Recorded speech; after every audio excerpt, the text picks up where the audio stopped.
Ila-ilahon ta karon ang matinabangon nga nurse nga lumad nga taga-Karkar. We have this morning Miss Harrieth Kay Amores. Mayong buntag, maupay nga aga, Miss Harrieth. O welcome sa GMA Regional TV Live. Pakigreet sa mong mga paryente din sa Cebu. Hello, Miss. Thank you for inviting me as well. Hi sa akong parents, Mama Josephine, Papa Edgar, and akong brother and sister, and akong daughter nga si Silene. Miya, sa pa nato hisgutan ang imong dalaygon nga nabuhat, ila-ilahon sa kanamo. Taga-asa ka diri sa Sugbo, ug unsay gikamingawan na nimo dinhi. I'm from Karkar City, Cebu, and of course, I miss my family because dugay-dugay na sad ko wala na nakauli. And syempre, Karkar's lechon and chicharon, and my ultimate favorite na beef loaf. O karon nga anaa ka na sa London nagbase, pila nakakatuig din ha, Miss? Ug unsa usab ang imong trabaho? Almost 8 years na ko diri Miss London.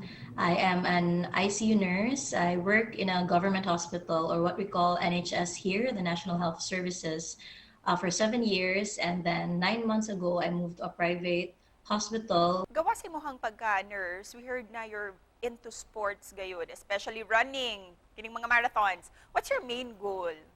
Being a nurse, Miss, is really demanding and a tough job. So, being into fitness, it would help you look after yourself. Because how would you be able to look after others if you can't do it for yourself?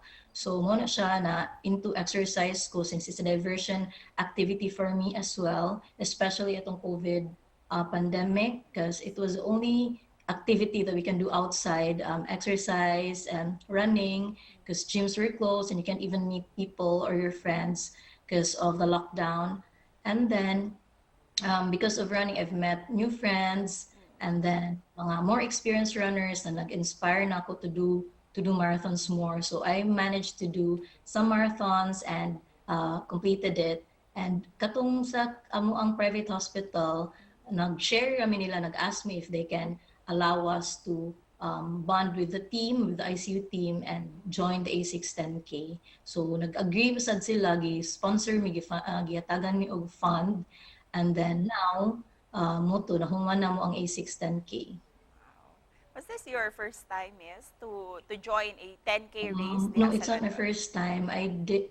Actually, that was my second A6 na 10K. So 2018 I joined it, and they promised ko kadi na ko mousab kay kanang init gud kaayo siya, kay it's summer here in London, but because na sponsor me, so I did it again.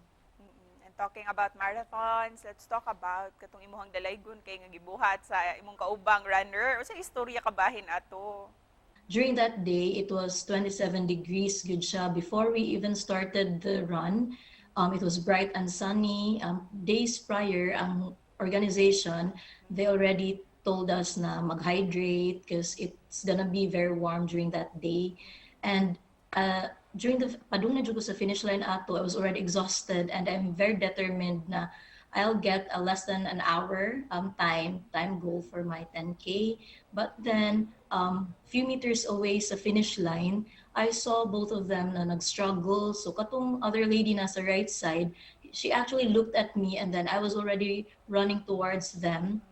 Because kanang nag-struggle na gid sila, naglisod na gid og lakaw to ang nasa middle, tapos nag-jelly legs na siya. I think she was dehydrated, or I think na hutda na gid siya electrolytes ato nga day.